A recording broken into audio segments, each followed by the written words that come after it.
All right, welcome everyone to our Parent Conversation Club. This is our second session that we're offering with Jill Mitchell. And our topic for today is self-awareness for adolescent girls.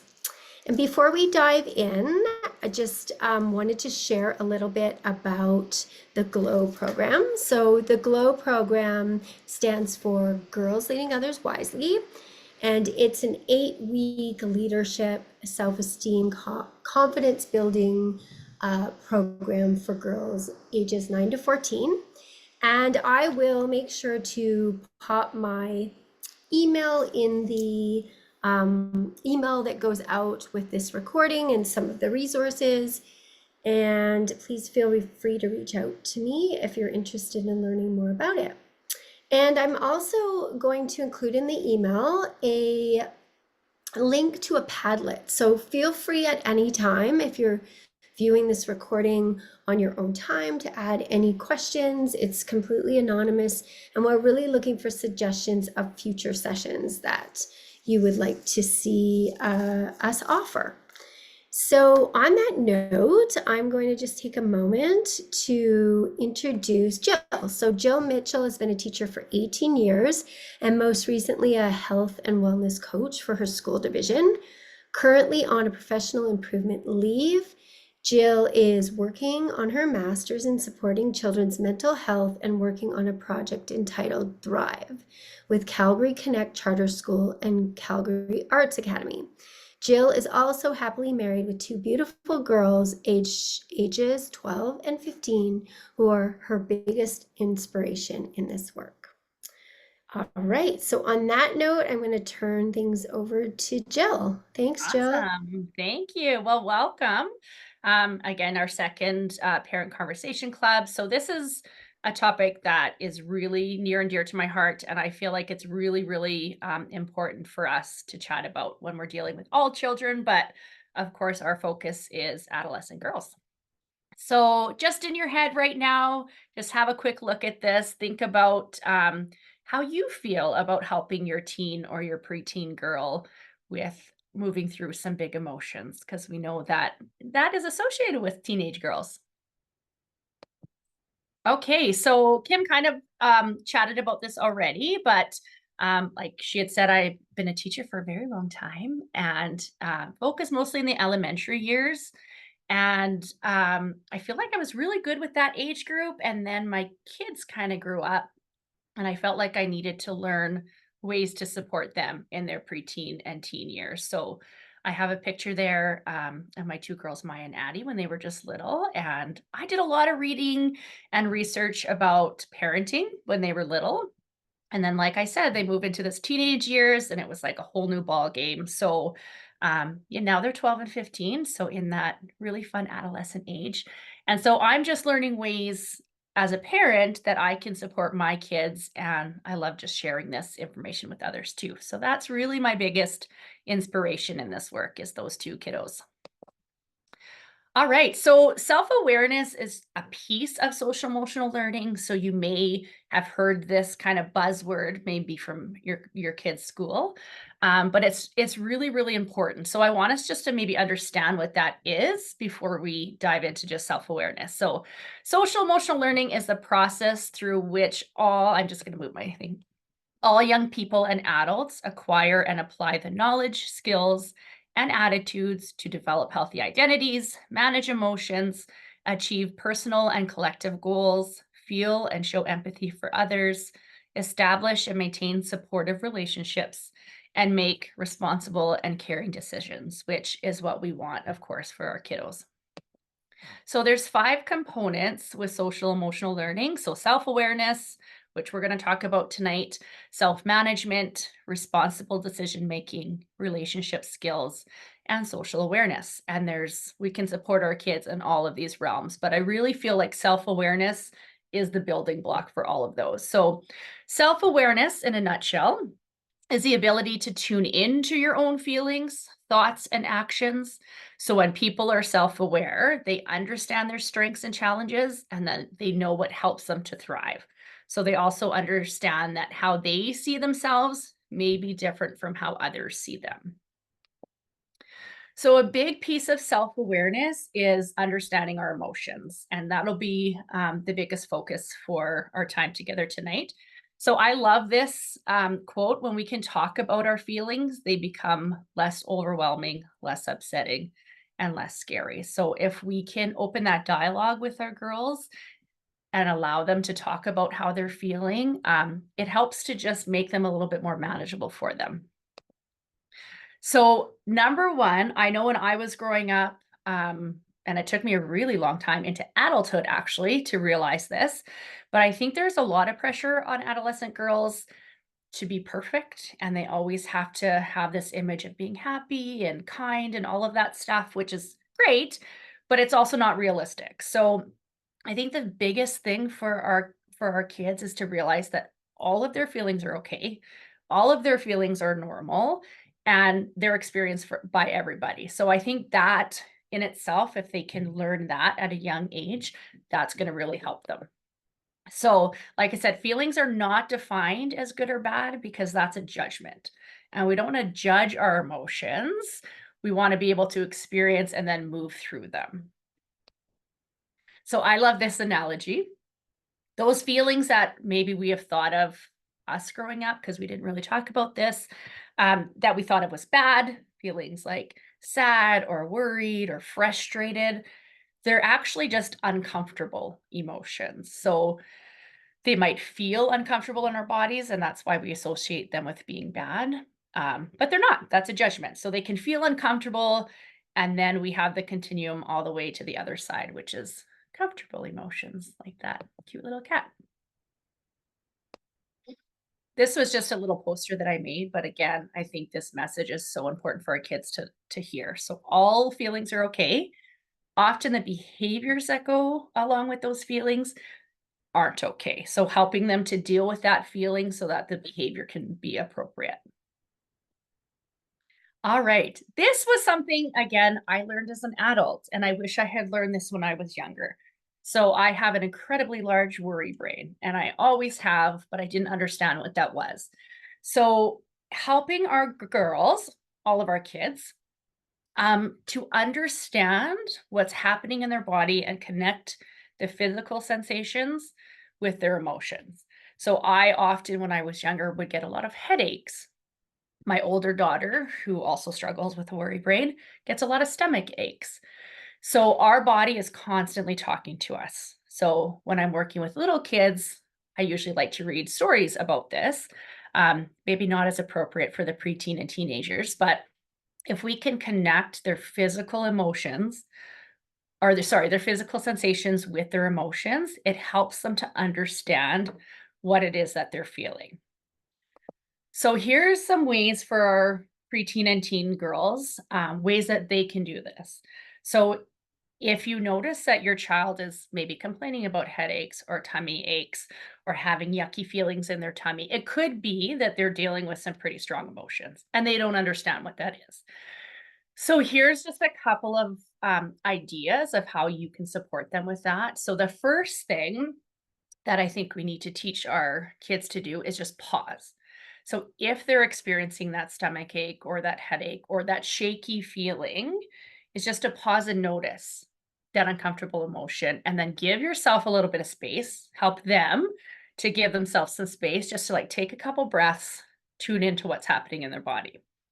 So notice and explore is just that. So kind of doing a body scan. Where are you noticing tension or discomfort? Now, as an adult, I experience it here. So when I notice that I'm really tight up in my neck and shoulders, that's my signal that I'm experiencing some worries, whereas before it used to be in my stomach. So just like stopping and noticing, explore what's happening in your body because your body is constantly talking to you. We're just not always listening. So giving our kids tools for that. Then another really important aspect of this, you've probably heard name it to tame it. So if they can identify what it is that they are experiencing and then put a name to that, so it's maybe I have a tummy ache, but I'm actually feeling worried, then you can move through that. So it's also really important instead of I am sad or I am worried, to even reframe that thought to, I feel worried or I feel sad. So we're kind of creating a little bit of distance between our emotion and who we are. I don't become my emotion, but I experience that emotion. And then providing them with some resources, some tools that they can use. So mindfulness is a really powerful tool to teach kids. Positive affirmations is another huge one. I always tell my kids, what you're telling your brain is what your brain believes. So if you're saying, I can't do this, I'm not good at that, I'm not safe, then your brain is going to prove that you're right. So just shifting that to positive affirmations. If there's maybe a difficult test coming up or a big game coming up, shifting that to like, I can statements or I am statements. I'm strong, I'm smart, I'm kind. Because if we're constantly telling ourselves that, then we believe that. And then a big one too is just reminding ourselves that we're safe. So giving kids that tool of how they can just remind themselves that they're safe in their situations. And then, super important, is allowing children to express their emotion. So if we don't express it, if we try to ignore it, you may know some gentlemen in your lives that try to do this and just kind of stuff it down, that actually gets stuck in your physical body. And that can cause a lot of physical illness. So allowing them the opportunity to express it. So it could be things like yelling or spending time alone in their room. Maybe it's journaling or doing a brain dump, something that allows them to move through the emotion and not ignore the emotion. So with younger kids, I would do this activity, but it's great. It's a great visual. So helping them when they're doing maybe their body scan, noticing what's happening in each part of their body when they are experiencing that. So when they're feeling angry, like what are their thoughts? What's happening in their hands?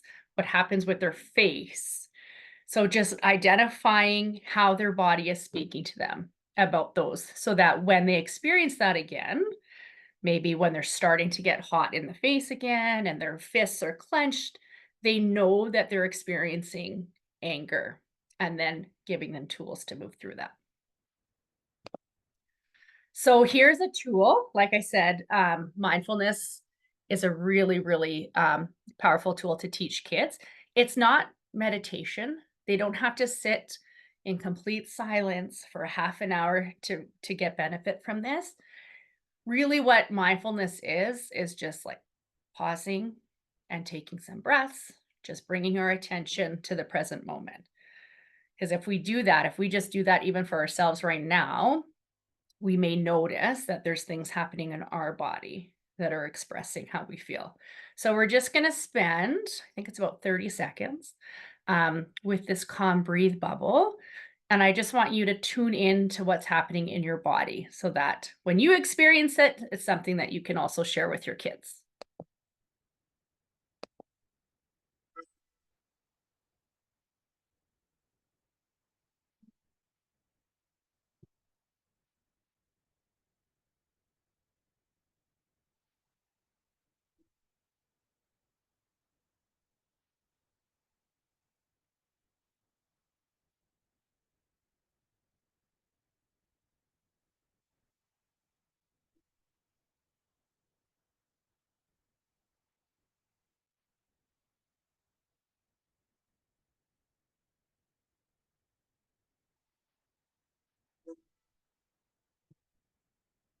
Okay, so that is a self-awareness strategy and it's also a self-management strategy because also just taking time to take some breaths is also a really great way to calm your nervous system. Sorry. I love this visual. Just take a second to look at these. Which mind represents you most of the time? I'd love to say I'm the one on the right, but I think certainly in this day and age, we're very much a society that's that left side where it's just busy and cluttered. And that's the same for our kids. I feel like they even have more of that than we did growing up. I don't know. That's just the assumption that I'm making with all the things that my kids deal with that I didn't have to deal with. But there's a lot happening for them, and it feels like they can't ever shut it off because these devices come with them everywhere they go. So they're kind of on all of the time. So creating some opportunities for them to have that mind on the right there so that they can tune in to what's really happening for them, not just what's on their social media reel. But that's a whole nother session. So this again, I just have been teaching my kids about this, the flipping your lid and helping them to understand what's going on in their brain. And I personally have noticed a huge difference in both of my girls now that they understand what's happening. So we'll watch the video and then I'll just kind of share some experiences about both of them and why and how they flip their lids because they're very different kids.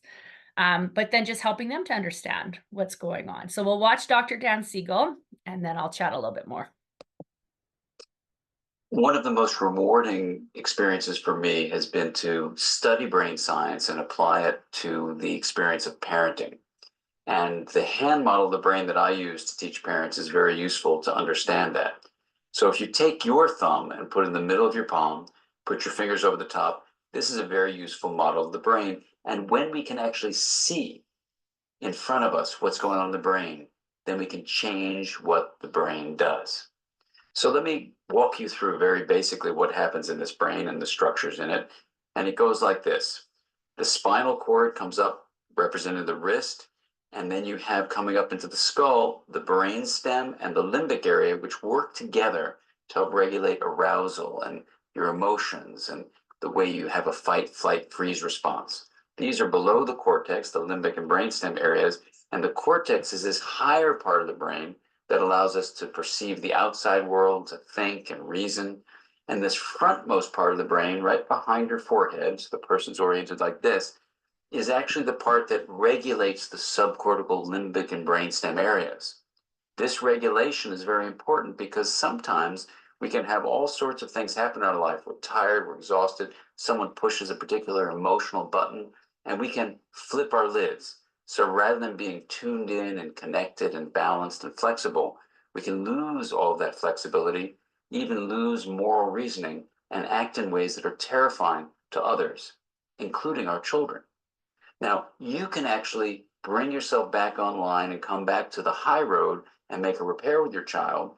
And that's important to explain to them. And you can also use this hand model of the brain to explain to children, even as young as 5 and 6, how to understand when their emotions are rising up from the brainstem and limbic areas here, and how it's overriding the prefrontal area and making it so they may be about to flip their lids. So I've had kids come tell me that they're about to go flip their lids and they need a break. They need a timeout. And by even just naming that, they can tame it. And that's the power of using the hand model for ourselves and our children to help us all make sense of what goes on in the emotional communication that we have in the course of day-to-day life. Okay, so I had learned about this, like flipping your lid, the hand brain model years ago and was familiar with it, but I was missing the piece where I didn't actually share it with my kids. So they didn't have that awareness. So I think that's a really important piece of this. So now I'll just even look at one of my girls and just do this. If they're starting to get heightened and they know right away that they're starting to flip their lid, their emotions are getting really big. So I just usually would explain it like this is their amygdala, that's the emotional part. This is the prefrontal cortex. And so when our emotions get big, maybe we're nervous about a test or we're nervous about a soccer game, that causes our thinking brain to go offline. Also important for us to know that because we also flip our lids. And if both of us are flipping our lids, our kids and us, nobody's using the thinking part of their brain. So important for us to know that as parents, also really, really important to teach our kids what's happening there too. So helping them to figure out, okay, this is what is happening. And then the self-management piece is helping them to put that back on. So if you know that your child's lid is flipped, it's not the time to try and reason with them because they're not using the thinking part of their brain. So, like I said, with my two girls, I have one daughter who's really anxious about taking tests. So that causes her to flip her lid. So now that she realizes what's happening, she knows that if she can spend a couple of minutes before a test and get her lid back on, taking deep breaths, doing some positive self talk, then she can do a whole lot better on that test. And then my other daughter doesn't get nervous about tests, but she's an athlete. And so that's kind of her passion in life. So before a big game, her lid is flipped. So it's not necessarily that she needs to use her thinking brain to remember questions, but your brain and body is connected. So if her thinking brain is not activated, her body is kind of lost too. So they often will be like clumsy or jittery. So, same thing. She now knows that that is what's happening in her body. She's aware of that. And now she's learned strategies that she can get her lid back on too. But if kids don't understand what's happening, it's really hard for them to know how to handle that. So that's self-awareness is such a huge piece of that, so that we can then move into helping support them learn strategies. Okay, so like I said, this is just as important for us. So we, especially when kids are younger, we need to co-regulate with kids because they're not actually able to regulate on their own. By time they're preteen, teenage years, they can regulate on their own, but not always. So their prefrontal cortex is not fully developed yet. So there are going to be times still with our teenagers that we need to co-regulate with them. So if our lid is flipped, we can't help them, so we need to be aware of that for ourselves too. We need to be aware of our emotions because when their storm meets our calm, that's when co-regulation occurs. But two storms meeting each other just causes. So as parents, we also need to have that self-awareness about our emotions. Okay, so really quickly, just I know I've been talking really fast. I just have lots I wanted to get through. So just kind of an overview of things that we can do to help our children with self-awareness. So I think the biggest thing is to help them to learn and identify emotions. And that's that piece of like understanding the physical sensations. We can help support an accurate self-perception. We can help them to recognize strengths, support their self-confidence, especially with adolescent girls. That's incredibly important. Demonstrate self-efficacy and a growth mindset. I don't know if you guys hear this in your house, but there's lots of, well, I can't do that or I'm not good at that. But helping them to believe in their ability to achieve goals. So they might not be able to do it yet, but if they have a positive growth mindset, then it's something they can accomplish. So just a couple of questions there at the end that you can use to help your kiddos. Awesome. Okay. Well, I did it again in just over 20 minutes. Yeah, so if there's any questions, we will share out the Padlets. And if you have suggestions, I know we've heard a little bit about social media, and I've heard from a couple parents too about the self-confidence piece that I know Glow focuses on. But if there's anything else that comes to mind, feel free to share that in the Padlet. Excellent. Thank you, Jill. I was just going to comment on a couple of your couple aspects that you shared. So one, I really liked your idea about teaching our daughters about the flip the lid model because yeah, that makes so much sense to me. Sometimes we, and you and I are both teachers, as teachers, we teach at school, but we don't always think about teaching at home these same strategies, right? So I thought that was really good. I also like you mentioned goals and supporting girls, preteen and teen girls around goals. And that is a big aspect of our 8-week Globe program is focused on girls setting goals. So I really like that. And then the last comment I want to make is I was at a session today learning, and the speaker talked about Brené Brown's work around anxiety and excitement being very similar feelings. And it's something I don't have direct like quotes. I have Brené Brown's book on my shelf, but I'm really interested in that because I was self-reflecting and bringing about self-awareness today about when I do get really excited, it does feel similar to stress and anxiety. So anyways, you just triggered in your session today for me to think about it again, and I thought that was intriguing. Have you heard about Brené Brown Oh, talking about that?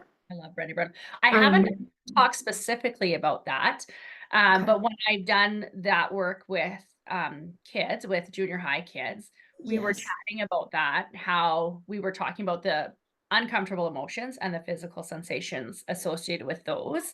And then same thing for comfortable emotions. And that came up a lot. Hmm. Excitement, we feel, is a comfortable emotion. We enjoy feeling excitement, but a lot Yes. of our physical sensations, like when I get excited, my heart races, same as when I'm Hmm. experiencing anxiety. I get butterflies in my stomach, same as when I'm feeling nervous. So the physical sensations of both of those emotions are very, very similar. So sometimes Yes. actually, I really have to stop and think because sometimes anxiety will hit me and I'm not necessarily sure of the cause. So I really have to like pause and think about, am I actually excited about something or am I worrying Yes. about something? But yeah, the physical sensations, even though the emotions are very different, the Yeah. physical sensations for those two are very similar. And kids were able Okay. to identify that, which was really cool. That's amazing. And I like how you clarified my statement and interpretation around the physical sensations of those feelings, right? Because the feelings are very different. It's the physical similarities that can be confusing. Yeah, totally. I Yeah. captured that accurately. Yeah. Okay. Anyways, thank you so much for another fabulous session. And again, I really do want to reiterate the Padlet. Please feel free to pop in and again, let us know about topics that you'd like to see one of our Parent Conversation Club sessions focus on. But thanks for joining us virtually, and I'm continuing to be a part of us learning together. So thank you, Jill. My pleasure. Thank you. Okay, have a good night. Good night. Okay, bye. Bye.